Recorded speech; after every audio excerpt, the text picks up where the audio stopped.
بسم اللہ الرحمن الرحیم۔ ڈسکور اوریجنل کے معزز ناظرین، السلام علیکم۔ اب کس نمبر 748 ملاحظہ فرمائیں۔ یوں لگتا تھا جیسے کوئی محض مجھے پریشان کرنا چاہتا تھا اور کہیں سے چھپ کے سب کچھ دیکھ رہا تھا۔ جیسے ہی میں ریسیور اٹھانے لگوں وہ فون بند کر دے۔ میں چند سیکنڈ خفت کوف تذبذب کے جذبات سے مغلوب منتظر رہا کہ گھنٹی پھر بجے، لیکن فون تو جیسے ڈیڈ ہو گیا تھا۔ لیکن ایسا تھا نہیں۔ میں نے ریسیور اٹھا کے دیکھا تو ٹون آ رہی تھی۔ میں ریسیور کو کریڈل پر رکھ کے پلٹا ہی تھا کہ گھنٹی پھر بجی، اور اس بار میں نے لپک کے ریسیور اٹھا لیا۔ کسی مرد نے تصدیق کے لیے مجھ سے نمبر پوچھا۔ میں نے کہا مجھے نہیں معلوم، تم نے کہاں فون کیا ہے؟ میں نے یہی نمبر ملایا تھا۔ وہ بولا بھائی بات کس سے کرنی ہے، یہاں تو کوئی بھی نہیں رہتا۔ پھر تم کون ہو؟ اس نے نیم سنجیدہ لہجے میں پوچھا۔ بھوت؟ خیر مسٹر بھوت، کوئی تم سے ہی بات کرنا چاہتا ہے۔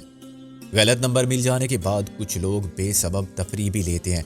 میرا خیال تھا کہ یہ بھی کوئی ایسا ہی فارغ شخص ہے یا پھر ٹیلی فون آپریٹر جو رات کو ادھر ادھر کی کال ملانے کے لیے بدنام ہے۔ کہیں کوئی دلکش آواز سنائی دے جائے تو دل لگی کرتے ہیں، اور دروغ بر گردن راوی سنا ایسی اندھیرے میں ان کا تیر نشانے پر جا لگتا ہے تو رشتے بھی استوار ہو جاتے ہیں، کبھی جذباتی کبھی کاروباری۔ پیاسے کو کنواں مل جاتا ہے اور کنویں کا کیا ہے، سب کی پیاس بجھا دیتا ہے۔ لوگ آتے ہیں، ڈول ڈالتے ہیں اور پانی پی کے اپنی راہ لیتے ہیں، کنواں وہیں رہتا ہے۔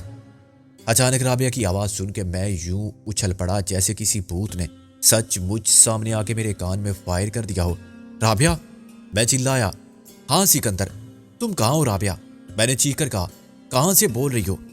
یہ اچانک مجھے چھوڑ کے تم کہاں چلی گئی تھی؟ جانا تھا تو مجھے بتا کے جاتی۔ میں کس قدر پریشان تھا تم کو اندازہ ہے؟ مجھے اندازہ ہے، اس نے سپاٹ لہجے میں کہا۔ And I am sorry, sorry my fit.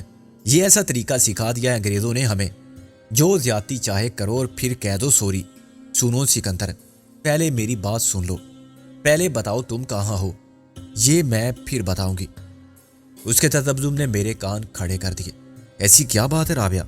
ابھی بتانے میں کیا ہے؟ کہیں تم اس سرام زادے کی قید میں تو نہیں ہو؟ اس نے پھر غیر معمولی وقفے سے کہا۔ یہ تم فرض کر رہے ہو۔ کیا فرض کر رہا ہوں؟ میں نے چلا کر کہا۔ رابعہ، تم کو چودھری دلاور کی گاڑی میں بیٹھ کر جاتے ہوئے ساری دنیا نے دیکھا تھا، ساری دنیا کے ساتھ میں بھی دیکھ رہا تھا۔ تم اگلی سیٹ پر بیٹھی ہوئی تھی، وہ تمہیں اغوا کر کے لے گیا ہے نا؟ رابعہ نے اسی سپاٹ لہجے میں کہا۔ نہیں، یہ غلط ہے، یہ بالکل صحیح ہے۔ تم جھوٹ بول رہی ہو کسی کے ڈر سے۔ کوئی اور بھی موجود ہے وہاں جو یہ ساری باتیں سن رہا ہے نا؟ یہی بات؟ خیر سننے دو انہیں، میں بھی انہیں بتا دینا چاہتا ہوں، میں نے دیوانہ وار چلاتے ہوئے کہا۔ کیوں بلا وجہ ہنگامہ کر رہے ہو؟ میں کسی کے ساتھ نہیں ہوں، نہ مجھے دلاور نے اغوا کیا تھا اور نہ میں اس کے ساتھ گاڑی میں گئی تھی۔ غلط فہمی ہوئی ہوگی تمہیں۔ غلط فہمی؟ میں نے یوں چیخ کر کہا جیسے یہ لفظ گالی ہو۔ پریشان ہونے کی بات نہیں، میں خیریت سے ہوں۔ وہ بات جس کا مجھے ڈر تھا، رابعہ کے اندازے گفتگو، اس کے محتاط لہجے سے سچ ثابت ہو رہی تھی۔ اسے یقیناً اغوا کیا گیا تھا، اور اس وقت جو کچھ رابعہ کہہ رہی تھی اپنی مرضی سے نہیں کہہ رہی تھی، کسی مجبوری کے باعث وہ ایسا کہہ رہی تھی۔ میں اس مجبوری کا صحیح اندازہ نہیں کر سکتا تھا، مگر اتنا یقین کے ساتھ کہہ سکتا تھا کہ اس کی اپنی ذات کو خطرہ لاحق ہوتا تو وہ جھوٹ نہ بولتی۔ اس جھوٹ سے میرا یا ہم میں سے کسی کا فائدہ وابستہ تھا۔ میں نے کہا رابعہ، کیا خود تمہیں یقین ہے کہ میں تمہاری بات پر اعتبار کر لوں گا؟ کیا اس طرح میں تمہیں چھوڑ کے جا سکتا ہوں؟ میں کل بات کروں گی۔ سنو رابعہ، فون بند مت کرنا، میں نے چلا کر کہا۔ دیکھو میری بات کرا دو چودھری دلاور سے۔ چودھری دلاور تو یہاں نہیں ہے، پھر کون ہے؟ اس کا کوئی حکم کا غلام؟ اسے ایک پیغام دے دو۔ تم کچھ مت کہو، مجھے معلوم ہے وہ سب سن رہے ہوں گے، خود چودھری دلاور سور کا بچہ سب سن رہا ہوگا۔ میں اسے بتانا چاہتا ہوں کہ پیڈرو میرے پاس ہے، اور کل تک اس نے تمہیں نہ چھوڑا یا اس نے تمہارے ساتھ کوئی زیادتی کی تو میں اس کے سارے خاندان کی خیلو رابعہ خیلو۔ میں نے سخت مشتعل ہو کے چودھری دلاور کو بڑی فحش گالیاں دی تھی، لیکن جیسے مجھے احساس ہوا کہ رابعہ ایسی گالیاں میرے منہ سے سن کے بھی چپ ہے، مجھے شک ہو گیا کہ لائن کٹ چکی ہے۔ میں نے زور زور سے کریڈل کو دبایا، ہیلو ہیلو کرتا رہا، مگر ریسیور سے مسلسل ڈائل ٹون آ رہی تھی۔ رابعہ کی لائن کاٹ دی گئی تھی۔ میں کچھ دیر صدمے کو برداشت کرنے کی کوشش میں سن کھڑا رہا۔ ابھی تک مجھے یقین نہیں آیا تھا کہ وہ رابعہ مجھ سے چھین گئی ہے جو کچھ دیر پہلے میرے ساتھ انار کلی میں تھی۔ ہم مسجد میں حاضری دے کر نکلے تھے تو ہم نے انار کلی میں دہی بلے کھائے تھے اور پھر کافی پی تھی۔ اپنا گھر دیکھنے کی خواہش خود رابعہ نے ظاہر کی تھی، حالانکہ اس گھر کی زمین کے سوا یہاں اس کا کچھ بھی نہیں بچا تھا، باقی سب یادیں تھیں۔ ان یادوں کے مزار تک باقی نہ رہے تھے، نہ وہ کمرہ کہیں تھا جس میں کبھی رابعہ کا بیڈ روم تھا، نہ وہ جس میں اس کی بیمار ماں لیٹی رہتی تھی۔ اس پرانے گھر کا فرنیچر، ساز و سامان، پردے، قالین، رابعہ کی استعمال کی چیزیں، اس کی کتابیں، باہر کا مختصر سا باغیچہ، ہر چیز خواب فردا کا نقش ہو گئی تھی۔ یہ ایک جذباتی حماقت تھی، ایک بچگانہ خواہش تھی، ایک بے سبب دیوانگی، بالفاظ دیگر شامت اعمال۔ غلطی میری تھی کہ میں نے اس کی بات مانی۔ مجھے اچانک کمزوری سی محسوس ہونے لگی تھی۔ میرا وجود ایک زلزلے کی زد میں تھا، اور ایک طرف جذبات کا سیلاب تھا تو دوسری طرف عقل کے اندیشہ ہائے در و دراز کا طوفان۔ یہ کیا ہوا؟ کیوں ہوا؟ اب کیا ہوگا؟ ایک نہیں، سینکڑوں سوال تھے جو کیڑوں کی طرح بہت سے تھے اور مجھے کاٹ رہے تھے۔ رابعہ نے اپنے لہجے اور انداز کی بے بسی سے مجھ پر واضح کر دیا تھا کہ وہ کتنی مجبور ہے۔ دوسری طرف اس کے الفاظ عقائد کی تردید کر رہے تھے۔ اچانک میرے لیے سب کچھ بے مقصد ہو گیا تھا۔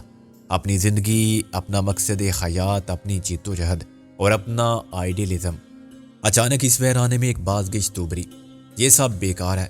پھر دوسری آواز آئی، یہ دنیا ایسے ہی رہے گی۔ تیسری آواز نے کہا، اس میں چودھری دلاور ہی حاکم رہیں گے۔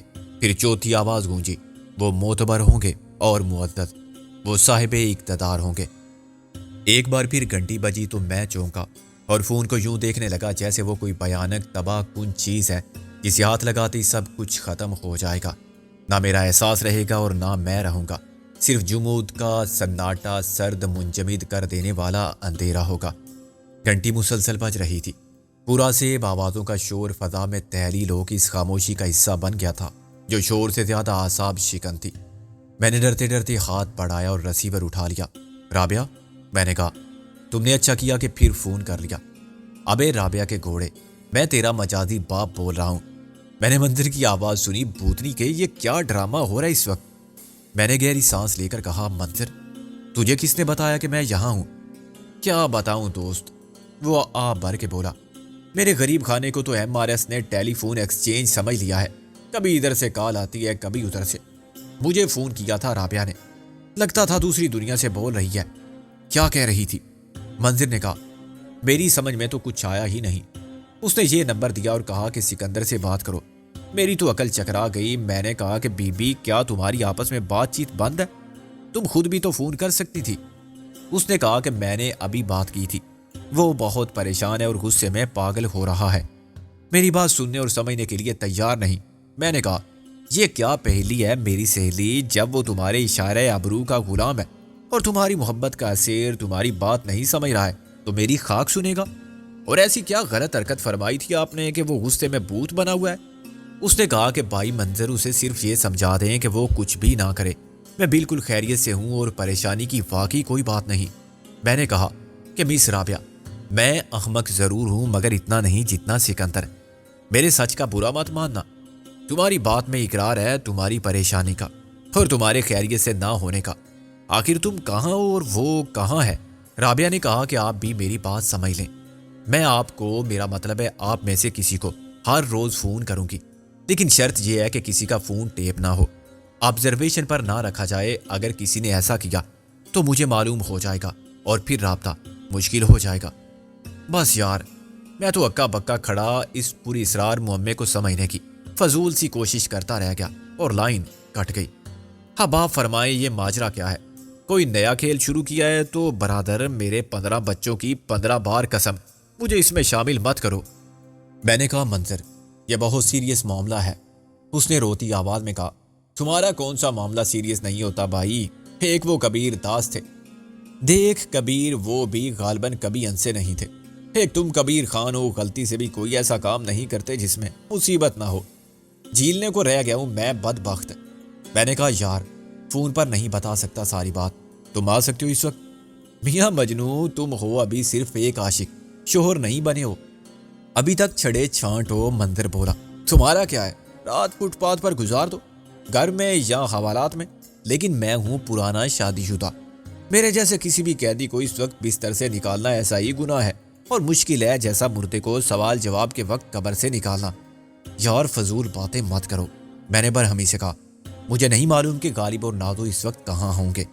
وہ اخبار کے چکر میں آفس گئے تھے، کیا پتا ابھی تک وہیں بیٹھے ہو۔ میرے پاس ان کے آفس کا فون نمبر بھی نہیں ہے۔ فون نمبر تو میں بتا دیتا ہوں، مجھے مت بتا۔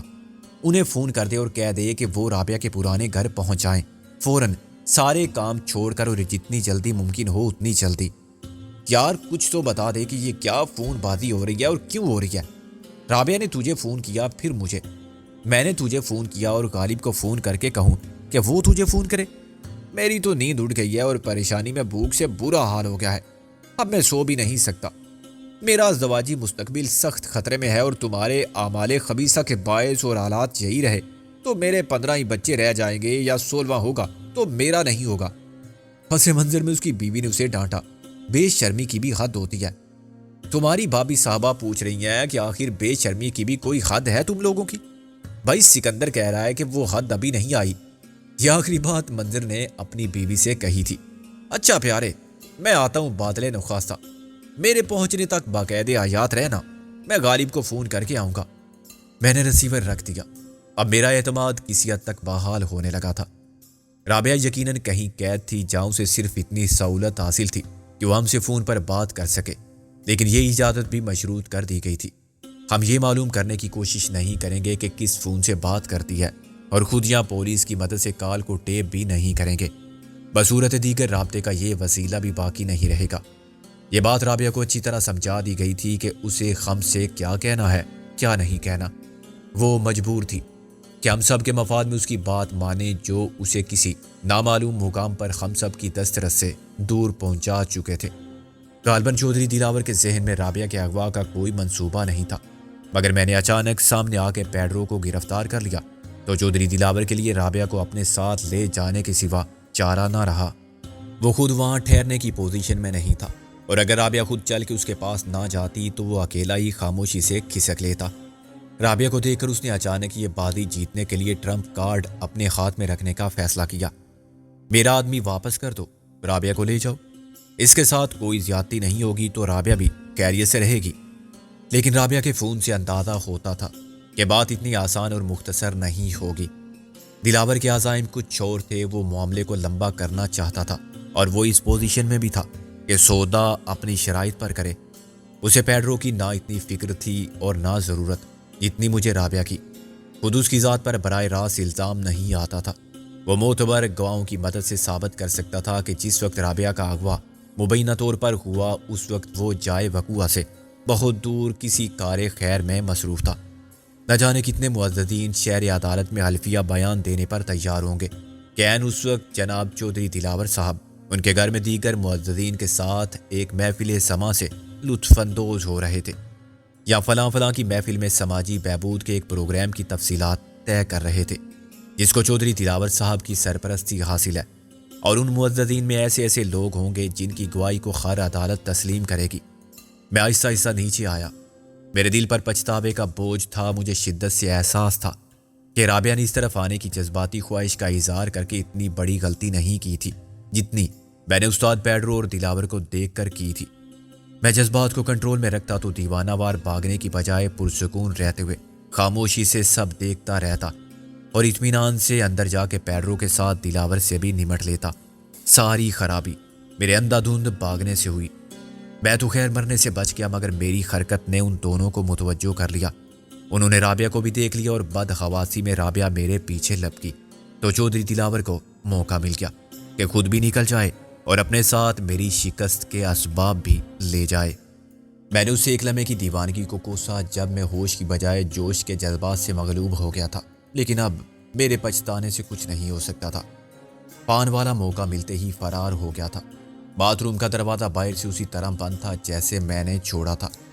اندر پیڈرو ٹائلوں کے فرش پر دیوار سے ٹیک لگائے بیٹھا ہوا تھا۔ اس کی حالت پہلے سے بہتر نظر آتی تھی۔ اس نے واش بیسن سے منہ دھو لیا، مگر اس کی آنکھوں کے نیچے نیل نظر آ رہے تھے۔ اس کی ناک سوج گئی تھی اور ایک اونٹ کا کنارہ پھٹا ہوا نظر آ رہا تھا۔ اس سے خون اب بھی رس رہا تھا۔ میں نے باتھ روم کا دروازہ اپنے پیچھے بند کیا۔ پیڈرو، تم یہاں کیوں آئے تھے؟ اس نے قمیض کی آستین سے ہونٹ صاف کیے۔ مجھے دلاور نے ساتھ چلنے کے لیے کہا تھا۔ مجھے نہیں معلوم کہ وہ یہاں کیا لینے آیا تھا۔ دلاور آج کل کہاں رہتا ہے؟ وہ اپنے ٹھکانے بدلتا رہتا ہے، پیڈرو نے کہا۔ کہاں ہیں یہ ٹھکانے؟ میں بھی سارے ٹھکانوں سے واقف نہیں۔ میں نے اس کی ٹھوڑی پر کک ماری۔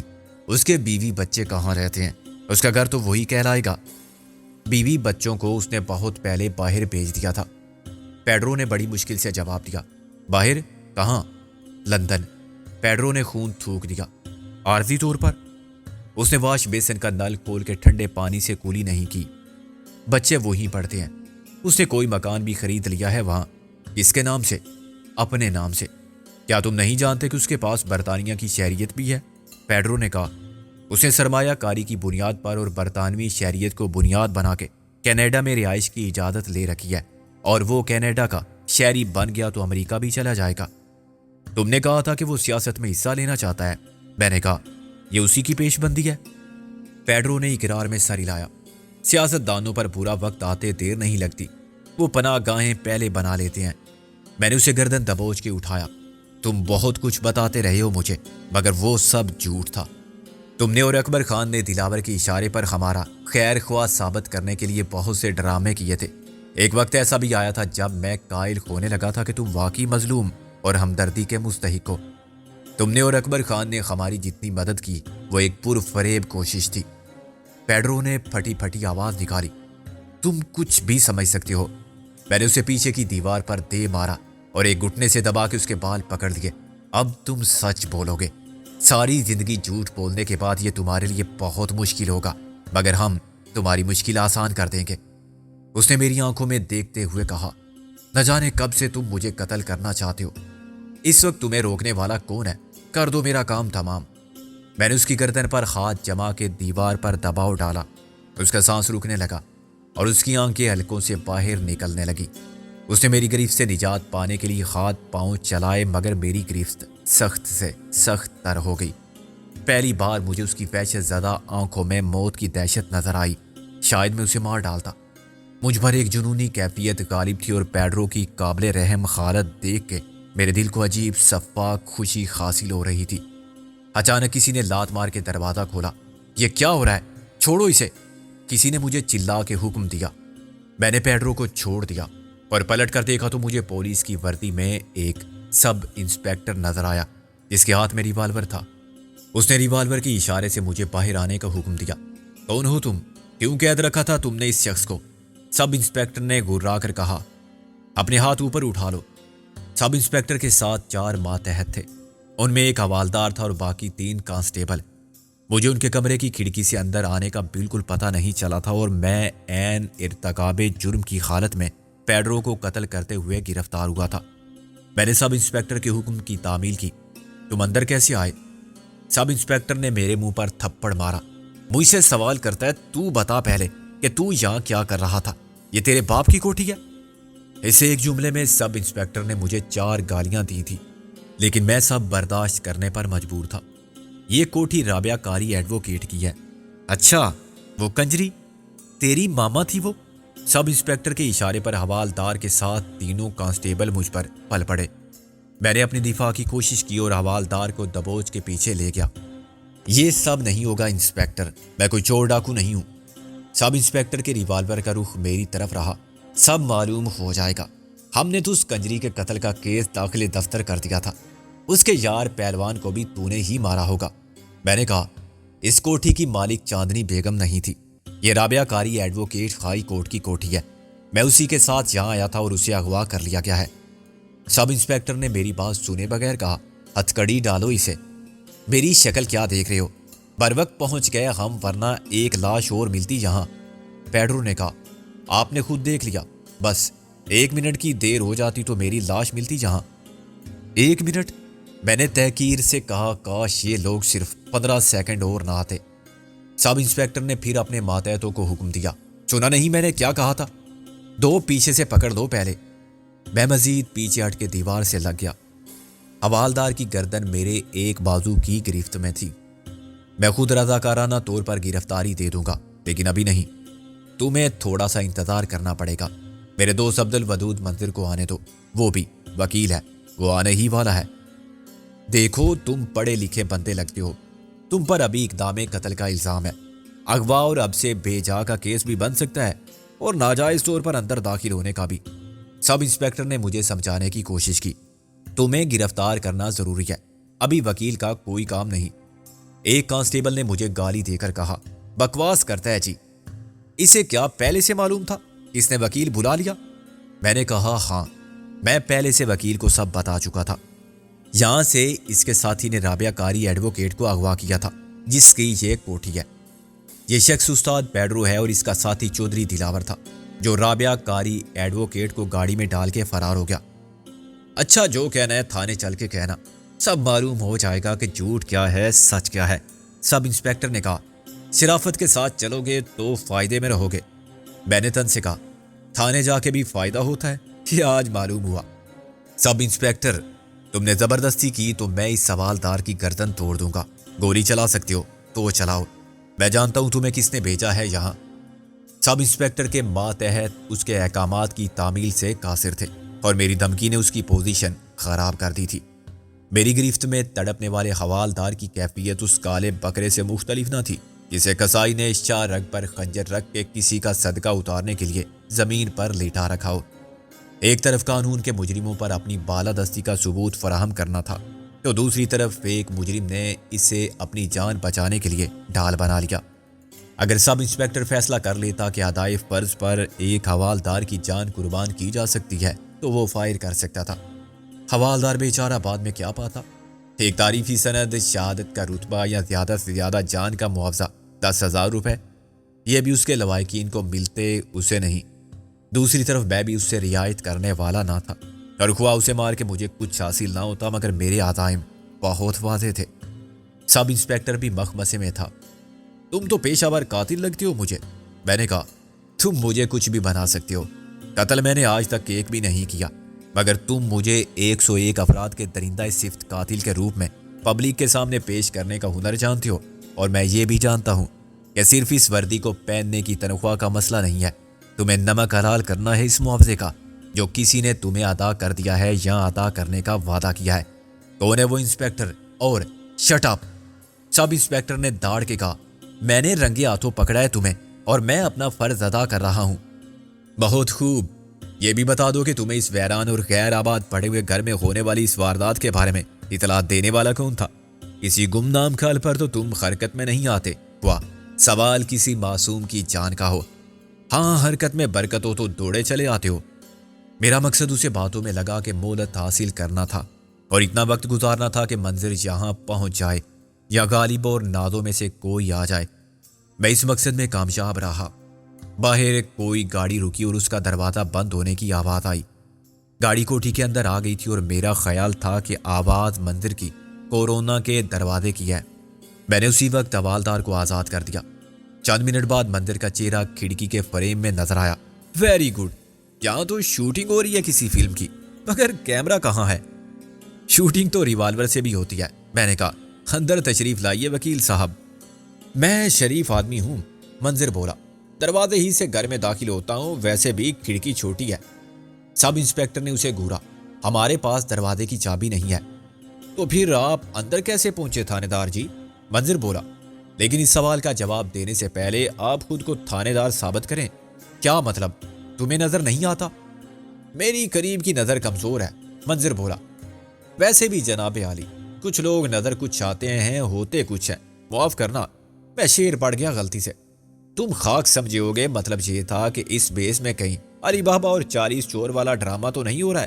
کوئی شناخت تو کرواؤ اپنی. تم کو کس نے اختیار دیا ہے کہ تم مجھ سے شناختی کارڈ مانگو؟ یہ حق قانون ہر شہری کو بہت پہلے دے چکا ہے. میں تو اسی قانون کی کمائی کھاتا ہوں جس پر تم اپنی حاکمیت قائم کرتے ہو. اگر تم اپنی شناخت کرانے میں ناکام رہے تو میں فرض کر لوں گا کہ تم جعلی لوگ ہو اور اس وردی کی کوئی حیثیت نہیں ہے. یہ تمہارا دوسرا جرم ہوگا, بلکہ تیسرا. پہلا دوسرا بھی بتا دیں وکیل صاحب, اس نے تن سے کہا. یار, تم کسی اختیار کے بغیر میری موکلہ کے گھر میں داخل ہوئے, اور وہ بھی غلط راستے سے. وارنٹ ہے تمہارے پاس؟ منظر بولا.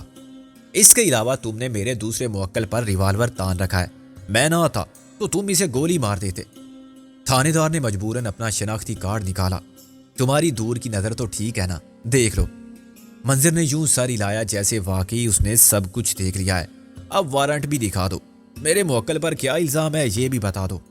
تھانے چل کے دیکھ لینا، سب انسپیکٹر نے ناگواری سے کہا، اور سپاہیوں کو پھر حکم دیا، چلو پکڑ لو اس کو آرام سے۔ سپاہیوں نے اشارہ سمجھ لیا اور مجھے ہتھکڑی لگانے کے لیے آگے بڑھے۔